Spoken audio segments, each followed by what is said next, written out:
किसी नगर में जहां गलियां सोने के सिक्कों की चमक से कम रोशन नहीं थी, एक ऐसे ही धनी सेठ का निवास था।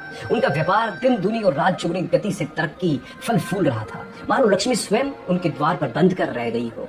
बावजूद इसके सेठ के हृदय में लोभ की बेल और भी घनी होती जा रही थी। वह हर पल अधिक से अधिक धन संचय करने के मद में डूबा रहता। उसकी कंजूसी की कीर्ति दूर दूर तक फैली थी। किसी भी जरूरतमंद या याचक को वह एक फूटी कौड़ी भी नहीं देता था। एक दोपहर जब सूर्य अपनी प्रचंड किरणों से नगर को तपा रहा था, सेठ के भव्य द्वार पर एक फक्कड़ साधु का प्रवेश हुआ। उसके चेहरे पर वैराग्य का तेज था और हाथों में एक मामूली झोली। साधु ने विनम्रता पूर्वक सेठ से कुछ दान देने की प्रार्थना की। उस दिन सेठ को न जाने क्या सूची कि उसने अपनी कठोर मुट्ठी खोली और एक छोटा सा पैसा निकालकर साधु की झोली में डाल दिया। साधु ने उस तुच्छ दान को भी भगवान का प्रसाद माना और सेठ को आशीर्वाद देता हुआ आगे बढ़ गया। सेठ तब आश्चर्य के सागर में डूब गया जब शाम को उसने उस प्रसाद के दोने में जैसे साधु ने दिया था, सोने की एक चमकदार अशरफी पाई।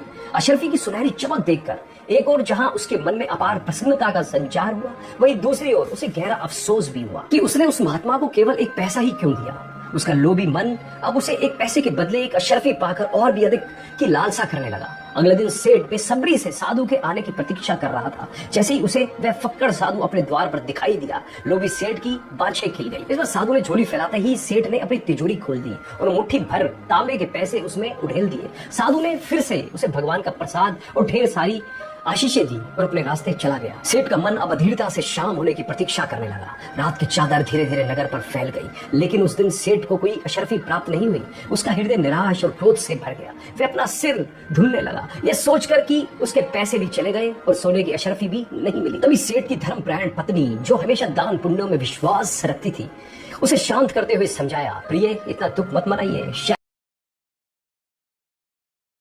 यह एक सबक है जिसे आपको समझना चाहिए। निस्वार्थ भाव से किया गया त्याग हमेशा फलता है, जबकि लोभ सदैव छल करता है। पत्नी की इन गहरी बातों ने सेठ की आंखें खोल दी। उसे अपनी गलती का एहसास हुआ और समझ में आया कि उसका दान श्रद्धा और करुणा से प्रेरित नहीं था, बल्कि केवल लालच और अधिक पाने की इच्छा से भरा हुआ था। दोस्तों, क्या आपने कभी सोचा है कि जब हम बिना किसी अपेक्षा के कुछ देते हैं तो वह कितना शक्तिशाली होता है, और जब हमारी नियत में सिर्फ पाना ही पाना हो तो क्या होता है? इस कथा का सार यही है कि निस्वार्थ भाव से किया गया दान हमेशा अद्भुत प्रतिफल देता है।